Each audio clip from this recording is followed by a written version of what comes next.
Viewers, എല്ലാവർക്കും ദിജോസ് വേൾഡിന്റെ പുതിയൊരു വീഡിയോയിലേക്ക് സ്വാഗതം. ഇന്നത്തെ വീഡിയോയിൽ സംസാരിക്കുന്നത് ഫെർട്ടിലിറ്റി ഇൻക്രീസ് ചെയ്യാൻ വേണ്ടിയിട്ട് നിങ്ങൾക്ക് ഫോളോ ചെയ്യാൻ പറ്റുന്ന ഒരു എഫക്റ്റീവ് ആയിട്ടുള്ള ടിപ്പിനെ പറ്റിയിട്ടാണ് കേട്ടോ. അപ്പോൾ അതെന്താണെന്ന് നമുക്ക് നോക്കാം. വീഡിയോ നമുക്ക് സ്റ്റാർട്ട് ചെയ്യാം. ഇതിനോടകം ഒരുപാട് ആളുകൾ നമ്മുടെ ചാനൽ ഫോളോ ചെയ്തിട്ട് പ്രഗ്നന്റ് ആയിട്ടുണ്ട്. അവരുടെയൊക്കെ സക്സസ് സ്റ്റോറീസ് കാണാൻ വേണ്ടിയിട്ട് നിങ്ങൾ നമ്മുടെ ചാനൽ വിസിറ്റ് ചെയ്തതിന് ശേഷം കമ്മ്യൂണിറ്റി ടാബ് നോക്കുക കേട്ടോ. അതിൽ സെയിം നിങ്ങളുടേതായിട്ടുള്ള ഹെൽത്ത് കണ്ടീഷൻസ് ഉള്ള ആളുകൾ എന്തെല്ലാം ടിപ്സ് ആണ് ഫോളോ ചെയ്തതെന്ന് നിങ്ങൾക്ക് മനസ്സിലാക്കാനായിട്ട് സാധിക്കും. അതിൽ നിങ്ങൾക്ക് യൂസ്ഫുൾ ആവുന്ന തോന്നുന്ന ടിപ്സ് എടുത്തിട്ട് നിങ്ങൾ ഫോളോ ചെയ്യാനായിട്ട് പ്രത്യേകം ശ്രദ്ധിക്കുക കേട്ടോ.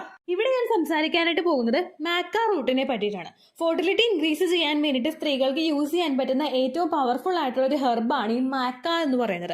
മാക്ക ഉപയോഗിക്കുമ്പോഴേക്കും നമുക്ക് ഒരുപാട് ഗുണങ്ങൾ കിട്ടുന്നുണ്ട്. മാക്ക റൂട്ട് ഉപയോഗിക്കുമ്പോൾ ഒരുപാട് കിട്ടുന്നുണ്ട്. ഇതിൽ ഒരുപാട് ഗുഡ് സോഴ്സ് ഓഫ് അയേൺ ഉണ്ട്, അതുപോലെ പൊട്ടാഷ്യം ഉണ്ട്, അമിനോ ആസിഡ് ഉണ്ട്, വിറ്റമിൻ സി ഉണ്ട്, വിറ്റമിൻ ബി വിറ്റമിൻസ് ഉണ്ട്, അതുപോലെ പ്രോട്ടീൻ ഉണ്ട്, കാൽസ്യം ഉണ്ട്. ഇതെല്ലാം ഫെർട്ടിലിറ്റി ഇൻക്രീസ് ചെയ്യുന്ന ഒരാളെ സംബന്ധിച്ചിടത്തോളം ഈ ഗുണങ്ങളെല്ലാം ഒരെണ്ണത്തിൽ തന്നെ അടങ്ങിയിട്ടുള്ളത് ഓവറോൾ അവരുടെ ഫെർട്ടിലിറ്റി ഇൻക്രീസ് ചെയ്യാൻ വേണ്ടിയിട്ട് സഹായിക്കുന്ന ഒരു ഏറ്റവും ഈസി ആയിട്ടുള്ള ഒരു വഴിയാണ് കേട്ടോ. ഇനി ഇത് ഉപയോഗിക്കുമ്പോൾ സ്ത്രീകൾക്കും പുരുഷനും എന്തെല്ലാം ബെനിഫിറ്റുകളാണ് കിട്ടുന്നതെന്ന് നമുക്ക് 1 by 1 ആയിട്ട് നോക്കാം കേട്ടോ. സ്ത്രീകൾക്കും പുരുഷന്മാർക്കും സെക്സ് ഡ്രൈവ് ഇൻക്രീസ് ചെയ്യാൻ വേണ്ടിയിട്ട് ഇത് സഹായിക്കുന്നുണ്ട്. ഫിസിക്കൽ കോണ്ടാക്ട് ചെയ്യാനായിട്ടുള്ള ഒരു താല്പര്യം രണ്ടു പേർക്കും ഒരേപോലെ വരികയാണെങ്കിൽ പ്രഗ്നന്റ് ആകാൻ വേണ്ടിയിട്ടുള്ള സാധ്യതകൾ ഭയങ്കര കൂടുതലായിരിക്കും കേട്ടോ. ചില ആളുകൾക്ക് ഒരു തെറ്റിദ്ധാരണയുണ്ട്, സ്ത്രീകൾക്ക് ഓർഗാസം ഇല്ലെങ്കിലും പ്രഗ്നൻസി കിട്ടുമല്ലോ, അങ്ങനെയൊക്കെയുള്ള ഒരു വിചാരം പലർക്കും ഉണ്ട്. ശരിയാണ്, തെറ്റിദ്ധാരണ എന്ന് പൂർണ്ണമായിട്ടും പറയാൻ പറ്റില്ല. ഓർഗാസം ഇല്ലെങ്കിലും പ്രഗ്നന്റ് ആകുന്ന സ്ത്രീകളൊക്കെ ഉണ്ട്. പക്ഷേ ഓർഗാസവും അതുപോലെ ഫോർപ്ലേയും എല്ലാം കൃത്യമായിട്ട് മാച്ച് ആയിട്ട് വരികയാണെങ്കിൽ ശരീരത്തിന് കുറേയും കൂടി അനുകൂലമായിരിക്കും പ്രഗ്നൻസി ആകാൻ വേണ്ടിയിട്ട് കേട്ടോ. അത് ഇൻക്രീസ് ചെയ്യാൻ വേണ്ടിയിട്ട് ഇത് സഹായിക്കുന്നുണ്ട്. ഒപ്പം സെക്ഷുവൽ ഡിസ്ഫങ്ഷൻ ക്യൂർ ചെയ്യുന്നതിന് വേണ്ടിയിട്ടുള്ള ഒരു സപ്പോർട്ടും ഇത് കൊടുക്കുന്നുണ്ട് കേട്ടോ. പുരുഷന്മാരിൽ ടെസ്റ്റോസ്റ്ററോണിന്റെ പ്രൊഡക്ഷൻ വർദ്ധിപ്പിക്കുന്നതിന് വേണ്ടിയിട്ടും സ്ത്രീകൾക്ക് ഈസ്ട്രോജന്റെയും പ്രൊജസ്ട്രോണിന്റെ ബാലൻസ് മെയിൻറ്റെയിൻ ചെയ്യുന്നതിന് വേണ്ടിയിട്ടും ഇത് ഉപയോഗിക്കുമ്പോൾ സഹായിക്കുന്നുണ്ട്. ഇതിന്റെ ഭാഗമായിട്ട് വജനൽ ലൂബ്രിക്കേഷൻ ഉണ്ടാക്കുന്നതിന് വേണ്ടിയിട്ടും മൂഡ് റെഗുലേറ്റ് ചെയ്യുന്നതിന് വേണ്ടിയിട്ടും ഇത് സഹായിക്കുന്നുണ്ട്. ഇത് രണ്ടും കൂടി മാച്ച് ആയിട്ട് വരുമ്പോഴേക്കും സ്ത്രീകളുടെയും ഫെർട്ടിലിറ്റി വർദ്ധിപ്പിക്കാൻ വേണ്ടിയിട്ട് ഇത് ഒരുപാട് സഹായിക്കുന്നുണ്ട് കേട്ടോ. ഇനി പുരുഷന്മാർക്ക് അവരുടെ സ്പേമിന്റെ കൗണ്ട് വർദ്ധിപ്പിക്കുന്നതിന് വേണ്ടിയിട്ട് സപ്പോർട്ട് ചെയ്യുന്ന ഒന്നാണ് ഈ മാക്ക റൂട്ട് എന്ന് പറയുന്നത്. സ്പേം കൗണ്ടും ഒപ്പം അതിന്റെ സ്പേമിന്റെ സ്പീഡ് എൻഹാൻസ് ചെയ്യുന്നതിന് വേണ്ടിയിട്ട് ഇത് സഹായിക്കുന്നുണ്ട് കേട്ടോ. കൃത്യമായിട്ട് മൂവ്മെന്റ് സ്പേമിന് ഉണ്ടായി കഴിഞ്ഞാൽ മാത്രമേ നമുക്ക് അവിടെ ഫെർട്ടിലൈസേഷൻ പോസിബിൾ ആവുകയുള്ളല്ലോ. അതിന് വേണ്ടിയിട്ടുള്ള ഒരു സപ്പോർട്ടാണ് ഇത് മൂലം കിട്ടുന്നത് കേട്ടോ. ഒപ്പം ഇറക്ടൈൽ ഡിസ്ഫങ്ഷൻ ക്യൂർ ചെയ്യുന്നതിന് വേണ്ടിയിട്ടും ഇത് സഹായിക്കുന്നുണ്ട്. ഇതിലടങ്ങിയിട്ടുള്ള ഈസ്ട്രോജൻ കണ്ടന്റ് നമ്മുടെ ശരീരത്തിൽ ഹൈ ഈസ്ട്രോജൻ ആകുമ്പോഴാണ്, അതായത് പുരുഷന്റെ ശരീരത്തിൽ കേട്ടോ, ഹൈ ഈസ്ട്രോജൻ ആകുമ്പോഴാണ് ഇറക്ടൈൽ ഡിസ്ഫങ്ഷൻ ഉണ്ടാവുന്നത്. മാക്ക ടെസ്റ്റോസ്റ്ററോണിന്റെ ലെവൽ കൂട്ടിയിട്ട് ഈസ്ട്രോജൻ കുറക്കുകയും ഇറക്ടൈൽ ഡിസ്ഫങ്ഷൻ ക്യൂർ ചെയ്യുന്നതിന് വേണ്ടിയിട്ട് സഹായിക്കുകയും ചെയ്യുന്നുണ്ട് കേട്ടോ. ഈസ്ട്രോജൻ കൂടിക്കഴിഞ്ഞാൽ, പുരുഷന്റെ ശരീരത്തിൽ ഈസ്ട്രോജൻ കൂടിക്കഴിഞ്ഞാൽ അതിന്റെ ഭാഗമായിട്ട് കൗണ്ട് കുറയാനായിട്ടും സാധ്യതയുണ്ട് കേട്ടോ. അടുത്തൊരു ബെനിഫിറ്റ് കിട്ടുന്നത് ഇത് സ്ട്രെസ് റിഡ്യൂസ് ചെയ്യുന്നതിന് വേണ്ടിയിട്ട് സഹായിക്കുന്നുണ്ട്. സ്ട്രെസ് കൂടുന്നതിനനുസരിച്ച് സ്ത്രീകൾക്ക് മാത്രമല്ല പുരുഷന്മാർക്കും സ്ട്രെസ് കൂടുന്നതിനനുസരിച്ചിട്ട് അവരുടെ സ്പേമിന്റെ കൗണ്ടിന് വ്യത്യാസം വരാനായിട്ട് ചാൻസ് ഉണ്ട്. അതിന്റെ വോളിയം കുറഞ്ഞു പോകാനായിട്ടൊക്കെ ചാൻസ് ഉണ്ട് കേട്ടോ. അതെല്ലാം ഒന്ന് റെഗുലേറ്റ് ചെയ്യുന്നതിന് വേണ്ടിയിട്ട് ഇത് സഹായിക്കുന്നുണ്ട്. ഹൈപ്പോതലാമസും പിറ്റ്യൂട്ടറി ഗ്ലാൻഡിന്റെയും പ്രവർത്തന കമ്മ്യൂണിക്കേഷൻ കൃത്യമായിട്ട് നടക്കുന്നതിന് വേണ്ടിയിട്ടും ഹോർമോൺസിന്റെ ബാലൻസ് നല്ല രീതിയിൽ മെയിൻറ്റെയിൻ ചെയ്യുന്നതിന് വേണ്ടിയിട്ടും ഇത് ഉപയോഗിക്കുന്നത് പുരുഷന്മാരെ സഹായിക്കുന്നുണ്ട്. ഇനി സ്ത്രീകൾക്ക് എന്തെല്ലാം ഗുണങ്ങളാണ് കിട്ടുന്നതെന്ന് നോക്കാം. അവരുടെ ഫെർട്ടിലിറ്റി ഇൻക്രീസ് ചെയ്യാൻ വേണ്ടിയിട്ടും ഒരുപാട് മാക്ക റൂട്ട് ഉപയോഗിക്കുന്നത് സഹായിക്കുന്നുണ്ട്. സ്ത്രീകളുടെ ശരീരത്തിൽ പിറ്റ്യൂട്ടറി ഗ്ലാൻഡിന്റെയും ഹൈപ്പോതലാമസിന്റെയും വർക്കിംഗ് കറക്റ്റ് ആയിട്ട് നടക്കുമ്പോൾ തന്നെ നമ്മുടെ ശരീരത്തിലെ LH ഹോർമോണിന്റെ പ്രവർത്തനം നന്നായി നടക്കുന്നതിന് അത് വഴിയൊരുക്കുന്നുണ്ട്. LH അഥവാ ലൂട്ടനൈസിംഗ് ഹോർമോൺ കൃത്യമായിട്ട് പ്രവർത്തിക്കുമ്പോഴാണ് നമ്മുടെ അണ്ടം കൃത്യമായിട്ട് അങ്ങോട്ട് റപ്ചർ ആകുന്നത്. അതിന്റെ പ്രവർത്തനം ഏകീകരിക്കാൻ വേണ്ടിയിട്ട് നിങ്ങൾക്കിത് ഉപയോഗിക്കാവുന്നതാണ്. അതുപോലെ തന്നെ ഇത് ഫ്രീ റാഡിക്കൽസിനോട് ഫൈറ്റ് ചെയ്യുന്നുണ്ട്. ഇങ്ങനെ ഫ്രീ റാഡിക്കൽസിൽ നിന്നും ഫൈറ്റ് ചെയ്യുന്നതിന്റെ ഭാഗമായിട്ട് ഇതിന് സെൽ ഡാമേജ് ഉണ്ടാവുന്നത് പ്രിവെന്റ് ചെയ്യുന്നതിന് വേണ്ടിയിട്ട് ഇത് സഹായിക്കുന്നു. എഗ്ഗിനായാലും സ്പേമിനായാലും സെൽ ഡാമേജ് സംഭവിക്കുമ്പോഴാണ് പലപ്പോഴും നമ്മുടെ ഒരു ഫെർട്ടിലൈസേഷൻ എന്ന് പറയുന്ന ഒരു കാര്യം നീണ്ടുപോകുന്നത് കേട്ടോ. അതിന് വേണ്ടിയിട്ടുള്ള സപ്പോർട്ട് ഇത് ഉപയോഗിക്കുമ്പോൾ കിട്ടുന്നു. പവർഫുൾ ആയിട്ടുള്ള ആന്റി ഓക്സിഡൻസ് ഉള്ളത് കൊണ്ടാണ് ഇതിൽ കൃത്യമായിട്ട് ആ ഫ്രീ റാഡിക്കൽസിന് ഫൈറ്റ് ചെയ്യാൻ വേണ്ടിയിട്ടുള്ള ഒരു കപ്പാസിറ്റി നമ്മുടെ ശരീരത്തിന് കൊടുക്കാൻ സാധിക്കുന്നത് കേട്ടോ. അടുത്തൊരു ബെനിഫിറ്റ് കിട്ടുന്നത് മൂഡ് സ്വിങ്സ് കൺട്രോൾ ചെയ്യുന്നതിന് വേണ്ടിയിട്ട് ഇത് സഹായിക്കുന്നുണ്ട്. ഒരുപാട് സ്ത്രീകൾക്ക് പീരിയഡ്സ് ആകുന്നതിന് മുൻപായിട്ട് ഒരുപാട് മൂഡ് സ്വിങ്സ് വരുന്നുണ്ട്. അതുപോലെ തന്നെ ഓവുലേഷന്റെ സമയത്ത് മൂഡ് സ്വിങ്സ് ഉണ്ടാവുന്നവരാണ് പലരും തന്നെ. ഈ മൂഡ് സ്വിങ്സ് ഒക്കെ ഒന്ന് റെഗുലേറ്റ് ചെയ്ത് കഴിയുമ്പോഴേക്കും നമ്മുടെ ശരീരത്തിലെ പല പ്രവർത്തനങ്ങളും കൃത്യമായിട്ട് നടക്കും. മൂഡ് സ്വിങ്സ് നമുക്ക് ഉണ്ടാകുന്നതിന്റെ ഭാഗമായിട്ട് ചിലപ്പോൾ നമ്മൾ സ്ട്രെസ്ഡ് ആവാം, ചിലപ്പോൾ നമുക്ക് സങ്കടങ്ങളും വിഷമങ്ങളും കരച്ചിലും ഒക്കെ കണ്ടിന്യൂസ് ആയിട്ട് വരാം. ഇതിങ്ങനെ റെക്കറന്റ് ആയിട്ട് നമ്മൾ അനുഭവിക്കുന്നത് ചിലപ്പോൾ എന്തെങ്കിലും ഹോർമോൺസിന്റെ ഫ്ലക്ച്വേഷൻ ശരീരത്തിൽ ഉള്ളത് കൊണ്ടായിരിക്കും. മൂഡ് സ്വിങ്സ് റെഗുലേറ്റ് ചെയ്യുന്നത് വഴി ആ ഹോർമോൺസിന്റെ ഒക്കെ പ്രവർത്തനം കൃത്യമായിട്ട് നടക്കുന്നതിന് വേണ്ടിയിട്ടുള്ളൊരു സപ്പോർട്ട് ഇതിലൂടെ കിട്ടുന്നുണ്ട് കേട്ടോ. അടുത്തൊരു ഗുണം കിട്ടുന്നത് നമ്മുടെ ഹോർമോൺസിന്റെ പ്രവർത്തനം കൃത്യമായിട്ട് നടക്കുന്നതിന് വേണ്ടിയിട്ട് ഇത് സഹായിക്കുന്നു എന്നുള്ളതാണ്. ഈസ്ട്രോജന്റെയും പ്രൊജസ്ട്രോണിന്റെയും ബാലൻസ് കൃത്യമായിട്ട് പോയി കഴിഞ്ഞാൽ മാത്രമേ നമുക്ക് അവിടെ പ്രഗ്നൻസി കിട്ടുകയുള്ളൂ. ഏതെങ്കിലും ഒന്ന് കൂടിയും ഏതെങ്കിലും ഒന്ന് കുറഞ്ഞു നിൽക്കുകയാണെങ്കിൽ നമുക്ക് അവിടെ പ്രഗ്നൻസി നീണ്ടുപോകും കേട്ടോ. അത് റെഗുലേറ്റ് ചെയ്യുന്നതിന് വേണ്ടിയിട്ട് നിങ്ങൾക്ക് ഇത് ഉപയോഗിക്കാവുന്നതാണ്. PCOD ഉള്ള ആളുകൾക്കാണെങ്കിലും ഇത് ഉപയോഗിക്കാവുന്നതാണ് കേട്ടോ. അടുത്തൊരു ബെനിഫിറ്റ് കിട്ടുന്നത് PMS ആണെങ്കിലും ചില സ്ത്രീകൾ മെനോപോസിലോട്ട് അടുത്തുകൊണ്ടിരിക്കുകയായിരിക്കും. അവരുടെയൊക്കെ സിംറ്റംസ് ഒന്ന് റിഡ്യൂസ് ചെയ്യുന്നതിന് വേണ്ടിയിട്ട് ഇത് സഹായിക്കുന്നുണ്ട്. നേരത്തെ ഞാൻ മൂഡ് സ്വിങ്സിൽ പറഞ്ഞതുപോലെ തന്നെ പല സ്ത്രീകൾക്ക് ഭയങ്കര വേഴ്സ് ആയിട്ട് തന്നെ പ്രിമെൻസ്ട്രൽ സിംറ്റംസ് ഉണ്ടാകാനായിട്ട് ചാൻസ് ഉണ്ട്.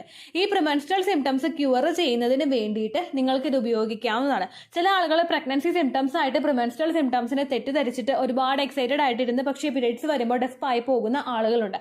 കണ്ടിന്യൂസ് ആയിട്ട് പ്രഗ്നൻസിയുടെ പോലുള്ള സിംറ്റംസ് ഓരോ മാസവും നിങ്ങൾക്ക് ഉണ്ടാകുന്നുണ്ടെങ്കിൽ അത് പ്രിമെൻസ്ട്രൽ സിംറ്റംസ് നിങ്ങൾക്ക് വരുന്നത് കൊണ്ടാണ്, PMS നിങ്ങൾക്ക് ഉണ്ടാകുന്നത് കൊണ്ടാണ്.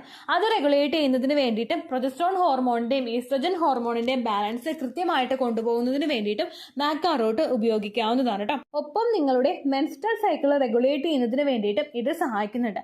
21-നും 35-നും ഇടയ്ക്ക് നമ്മുടെ കൃത്യമായിട്ട് മെൻസ്ട്രൽ സൈക്കിൾ കൊണ്ടുവന്നു. അതുപോലെ തന്നെ ഇപ്പൊ 35-നേക്കാളും കൂടുതൽ പോകുന്നുണ്ടെങ്കിൽ തന്നെ അത് ഹെൽത്തി ആയിട്ടുള്ള രീതിക്ക് 35-ലോട്ട് മുകളിൽ പോയി കഴിഞ്ഞാലും അത് ബാലൻസ് ചെയ്യുന്നതിന് വേണ്ടിയിട്ടും മാക്കാറൂട്ട് ഉപയോഗിക്കാവുന്നതാണ്. ചില ആളുകൾക്ക് പീരിയഡ്സ് തുടങ്ങി സ്റ്റാർട്ടിംഗ് ഉണ്ടാവുമല്ലോ, അവരുടെ പ്യൂബർട്ടി എത്തിയ ആ സമയം മുതൽ തന്നെ ചിലർക്കൊക്കെ 36 ആയിരിക്കും മെൻസ്ട്രൽ സൈക്കിൾ പോകുന്നത്. കണ്ടിന്യൂസ് ആയിട്ട് ആ ഒരു മെൻസ്ട്രൽ സൈക്കിളിൽ തന്നെയാണ് പോകുന്നതെങ്കിൽ അത് ശരീരത്തിലെ പ്രശ്നങ്ങളൊന്നും ഉണ്ടാവില്ല. പക്ഷെ സഡൻ ആയിട്ട് മെൻസ്ട്രൽ സൈക്കിൾ നമുക്ക് ചേഞ്ച് ആകുമ്പോഴാണ് ഹോർമോണൽ ഇംബാലൻസസ് ശരീരത്തിൽ ഉണ്ടാവുന്നത് കേട്ടോ. അത് റെഗുലേറ്റ് ചെയ്യാനായിട്ടുള്ള ഒരു സപ്പോർട്ട് ഇത് ഉപയോഗിക്കുമ്പോൾ കിട്ടുന്നുണ്ട്. മെൻസ്ട്രൽ സൈക്കിൾ റെഗുലേറ്റ് ആയി വരുന്നതിനോടൊപ്പം തന്നെ നമ്മുടെ എല്ലാ ഹോർമോണൽ പ്രശ്നങ്ങളും നമുക്ക് റെഗുലേറ്റ് ആകും. അതോടൊപ്പം തന്നെ നമുക്ക് ഓവുലേഷനും കൃത്യമായിട്ട് നടക്കും. കൃത്യമായിട്ടുള്ള ഇടവേളകളിൽ അണ്ടം വളരുകയും അത് നാച്ചുറൽ തന്നെ റപ്ചർ ആകാൻ വേണ്ടിയിട്ടുള്ള സിറ്റുവേഷൻ ശരീരത്തിൽ നാച്ചുറൽ തന്നെ ഉണ്ടാവുകയും ചെയ്യുന്നുണ്ട് കേട്ടോ. അടുത്തൊരു ഗുണം നമുക്ക് കിട്ടുന്നത് നമ്മുടെ വജൈനൽ ഡ്രൈനസ് ക്യൂർ ചെയ്യുന്നതിന് വേണ്ടിയിട്ട് ഇത് സഹായിക്കുന്നു. തുടക്കത്തിൽ ഞാൻ സെക്ഷൽ പെർഫോമൻസ് ഇൻക്രീസ് ചെയ്യാൻ സഹായിക്കുന്നു എന്ന് പറഞ്ഞപ്പോൾ ഒരു ടോപ്പിക്കിൽ ഞാൻ ഡിസ്കസ് ചെയ്തിട്ടുണ്ടായിരുന്നു. ഈസ്ട്രോജന്റെയും പ്രൊജസ്ട്രോണിന്റെയും ബാലൻസ് ഇത് കൃത്യമായിട്ട് മെയിൻറ്റെയിൻ ചെയ്യുന്നു എന്നതിനെ പറ്റിയിട്ട്. ഈ ബാലൻസ് കൃത്യമായിട്ട് ഉണ്ടാകുമ്പോഴേക്കും വജൈനയിലോട്ടുള്ള ലൂബ്രിക്കേഷനൊക്കെ കൃത്യമായിട്ട് അവിടെ പ്രൊഡ്യൂസ് ആകും. അതുപോലെ തന്നെ രക്തയോട്ടം വർദ്ധിപ്പിക്കുന്നതിന്റെ ഭാഗമായിട്ടും ഹോർമോൺസിന്റെ പ്രവർത്തനം കൃത്യമായിട്ട് പോകുന്നത് കൊണ്ടും ലൂബ്രിക്കേഷൻ എല്ലാം ഉണ്ടാവുകയും വജൈനയ്ക്ക് ഡിസ്ചാർജ് കൂടുതലായിട്ട് വരികയും അതിന്റെ ഭാഗമായിട്ട് ഫെർട്ടിലൈസേഷൻ ഉണ്ടാകാൻ വേണ്ടിയിട്ട് ഇത് സപ്പോർട്ട് കൊടുക്കുകയും ഒക്കെ ചെയ്യുന്നുണ്ട് കേട്ടോ. ഇത്രയുമൊക്കെയാണ് സ്ത്രീകൾക്കും പുരുഷന്മാർക്കും ഇത് ഉപയോഗിക്കുമ്പോൾ കിട്ടുന്ന ബെനഫിറ്റ്സുകൾ. ഇനി ഹൈപ്പോതൈറോയിഡിസം ഉള്ള ആളുകൾ ഇത് ഉപയോഗിക്കേണ്ട ആവശ്യമില്ല കേട്ടോ. കൂടുതൽ അവരുടെ സിറ്റുവേഷൻ വേഴ്സ് ആയി പോകാനായിട്ട് ചാൻസ് ഉണ്ട്. അങ്ങനെയുള്ള ആളുകൾ ഇത് ഉപയോഗിക്കേണ്ട ആവശ്യമില്ല. ഇനി ഇത് ഏതൊക്കെ രീതിയിൽ നമുക്ക് ഉപയോഗിക്കാമെന്ന് നോക്കാം. പാലിൽ നിങ്ങൾക്ക് ചേർത്ത് കുടിക്കാവുന്നതാണ്. അതുപോലെ വെള്ളത്തിലാണെങ്കിലും നിങ്ങൾക്ക് ചേർത്ത് കുടിക്കാവുന്നതാണ്. പിന്നെ ഓട്സ്, ജ്യൂസ്, ഷേക്ക്, സ്മൂത്തീസ് ഇതൊക്കെ പ്രിപ്പയർ ചെയ്യുമ്പോഴേക്കും നിങ്ങൾക്കിത് ചേർത്ത് കുടിക്കാവുന്നതാണ്. 1 ടീസ്പൂൺ നിങ്ങൾ ഉപയോഗിച്ചാൽ മതി. തുടക്കത്തിൽ നിങ്ങൾ ഉപയോഗിക്കുമ്പോഴേക്കും ഒരു 1/2 ടീസ്പൂൺ ആയിട്ട് നിങ്ങൾ ഉപയോഗിക്കുക. ഇത് ഉപയോഗിക്കുമ്പോൾ മറ്റുള്ള സൈഡ് എഫക്ട്സോ അലർജിക് റിയാക്ഷൻസോ ഒന്നും നിങ്ങളുടെ ശരീരത്തിൽ ഇല്ലെങ്കിൽ നിങ്ങൾക്കത് 1 സ്പൂണായിട്ട് കൂട്ടിയെടുക്കാവുന്നതാണ് കേട്ടോ. മാക്കാറൂട്ടിൻ്റെ പൗഡർ നമുക്ക് ഓൺലൈനായിട്ടും അതുപോലെ സൂപ്പർ മാർക്കറ്റുകളിൽ നിന്നുമൊക്കെ മേടിച്ചിട്ട് ഉപയോഗിക്കാനായിട്ട് സാധിക്കും. അതിൽ നിങ്ങൾക്ക് ഈസിലി അവൈലബിൾ ആയിട്ടുള്ളത് ഏത് മെത്തേഡാണോ അതുവഴി നിങ്ങൾ മേടിച്ച് ഉപയോഗിക്കാനായിട്ട് പ്രത്യേകം ശ്രദ്ധിക്കണം കേട്ടോ. ഇത്രയേ ഉള്ളൂ വീഡിയോ. യൂസ്ഫുൾ ആയി കാണുമെന്ന് വിശ്വസിക്കുന്നു. യൂസ്ഫുൾ ആവുന്നുണ്ടെങ്കിൽ ലൈക്ക് ചെയ്യുക, ഫ്രണ്ട്സിനൊക്കെ ഷെയർ ചെയ്ത് കൊടുക്കുക കേട്ടോ. എന്തെങ്കിലും സംശയം ഉണ്ടെങ്കിൽ നിങ്ങൾ കമൻസിൽ ചോദിക്കുക. പണ്ടത്തെ വീഡിയോയ്ക്ക് കമൻസ് ഇടുന്നവർക്ക് റിപ്ലൈ ലഭിക്കുന്നില്ലെങ്കിൽ ലേറ്റസ്റ്റ് ആയിട്ട് ഞാൻ ഏത് വീഡിയോ ആണോ അപ്ലോഡ് ചെയ്യുന്നത് അതിന് താഴെ കമൻറ്റ് ഒന്ന് കോപ്പി പേസ്റ്റ് ചെയ്യാനായിട്ട് ശ്രദ്ധിക്കുക കേട്ടോ. അതുപോലെ ഓവുലേഷൻ ഡേറ്റ് കാൽക്കുലേറ്റ് ചെയ്ത് തരാനായിട്ട് റിക്വസ്റ്റ് ചെയ്യുന്ന ആളുകൾ എത്രയാണോ സൈക്കിൾ ലെങ്ത് അത് മെൻഷൻ ചെയ്യാനായിട്ട് ശ്രദ്ധിക്കുക. സൈക്കിൾ ലെങ്ത് എന്നതുകൊണ്ട് ഉദ്ദേശിച്ചത് ഓരോ മാസവും എത്ര ദിവസം കൂടുമ്പോഴാണോ ബ്ലീഡിങ് വരുന്നത് അതാണ് സൈക്കിൾ ലെങ്ത്. കഴിഞ്ഞ മാസം ഒരു 8-ാം തീയതിയാണ് ബ്ലീഡിങ് ആയതെങ്കിൽ ഈ മാസം 6-ാം തീയതിയാണ് ബ്ലീഡിങ് ആയതെങ്കിൽ കഴിഞ്ഞ മാസം 8-ാം തീയതി മുതൽ ഈ മാസം 6-ാം തീയതി വരെ എത്ര ദിവസമുണ്ടോ അത് കാലണ്ടറിൽ എണ്ണി തിട്ടപ്പെടുന്നതാണ് നിങ്ങളുടെ സൈക്കിൾ ലെങ്ത്. സൈക്കിൾ ലെങ്ത് നമ്മൾ കൃത്യമായിട്ട് കാൽക്കുലേറ്റ് ചെയ്യുകയാണെങ്കിൽ ഓവുലേഷൻ ഡേറ്റ് എളുപ്പത്തിൽ കണ്ടുപിടിക്കാൻ വേണ്ടിയിട്ട് ഒരുപാട് ആപ്ലിക്കേഷൻസും ഒരുപാട് ഓൺലൈൻ ആയിട്ടുള്ള വെബ്സൈറ്റുകളും ഇന്ന് നമുക്ക് അവൈലബിൾ ആണ്. പ്ലേ സ്റ്റോറിൽ പോയിട്ട് ഓൺലൈൻ ഓവുലേഷൻ ട്രാക്കർ എന്ന് ടൈപ്പ് ചെയ്ത് കഴിഞ്ഞാൽ നിങ്ങൾക്ക് അതുമായിട്ട് ബന്ധപ്പെട്ടിട്ടുള്ള ആപ്ലിക്കേഷൻസ് കിട്ടും. അത് പറ്റുന്നില്ല എങ്കിൽ ഗൂഗിളിൽ പോയിട്ട് ഓൺലൈൻ ഓവുലേഷൻ കാൽക്കുലേറ്റർ എന്ന് ടൈപ്പ് ചെയ്ത് കഴിഞ്ഞാൽ അതുമായിട്ട് ബന്ധപ്പെട്ടിട്ടുള്ള വെബ്സൈറ്റുകൾ നിങ്ങൾക്ക് കിട്ടും. അതിൽ നിങ്ങളുടെ ലാസ്റ്റ് മന്തിലെ മെൻസ്ട്രേഷൻ്റെ ഡേറ്റും ഒപ്പം ഞാൻ ഈ പറഞ്ഞ രീതിക്ക് നിങ്ങൾ കാൽക്കുലേറ്റ് ചെയ്യുന്ന സൈക്കിൾ ലെങ്ത്തും എൻ്റർ ചെയ്ത് കൊടുക്കുകയാണെങ്കിൽ നിങ്ങൾക്ക് കൃത്യമായിട്ട് ഓവുലേഷൻ ഡേറ്റ് കണ്ടുപിടിക്കാനായിട്ട് സാധിക്കും. ഫെർട്ടൈൽ ടൈം പീരീഡും നിങ്ങൾക്ക് കിട്ടും. അതായത് എത്ര ദിവസം മുതൽ കോൺടാക്ട് ചെയ്ത് തുടങ്ങിക്കഴിഞ്ഞാൽ നിങ്ങൾ പ്രഗ്നൻ്റ് ആകും എന്നുള്ളൊരു ഡേറ്റും നിങ്ങൾക്ക് പ്രോപ്പറായിട്ട് കിട്ടും കേട്ടോ. ഇത് കാൽക്കുലേറ്റ് ചെയ്യുന്ന സമയത്ത് സൈക്കിൾ ലെങ്ത് കാൽക്കുലേറ്റ് ചെയ്യുന്ന സമയത്ത് നിങ്ങളുടെ ആ ഒരു കലണ്ടറിൽ നോക്കി തന്നെ നിങ്ങൾ കാൽക്കുലേറ്റ് ചെയ്യുക. പല മാസങ്ങളിലും 30-31 ദിവസമുണ്ട്, അതുകൊണ്ടാണ് അങ്ങനെ പറഞ്ഞത്. ഒപ്പം നിങ്ങൾക്ക് ബ്ലീഡിങ് തുടങ്ങിയ ദിവസത്തിന് വേണം നിങ്ങൾ ഡേ 1 ആയിട്ട് എടുക്കാൻ വേണ്ടിയിട്ട്. സ്പോട്ടിങ് തുടങ്ങിയ ദിവസത്തിനെ, അതായത് ചെറുതായിട്ട് ഡിസ്ചാർജ് പോയി തുടങ്ങിയ ദിവസത്തിനെ നിങ്ങൾ കൺസിഡർ ചെയ്യേണ്ട ആവശ്യം ഇല്ല കേട്ടോ. അപ്പോൾ ഇത്രയേ ഉള്ളൂ വീഡിയോ. അടുത്തൊരു വീഡിയോ ആയിട്ട് നമുക്ക് വീണ്ടും കാണാം. ബൈ.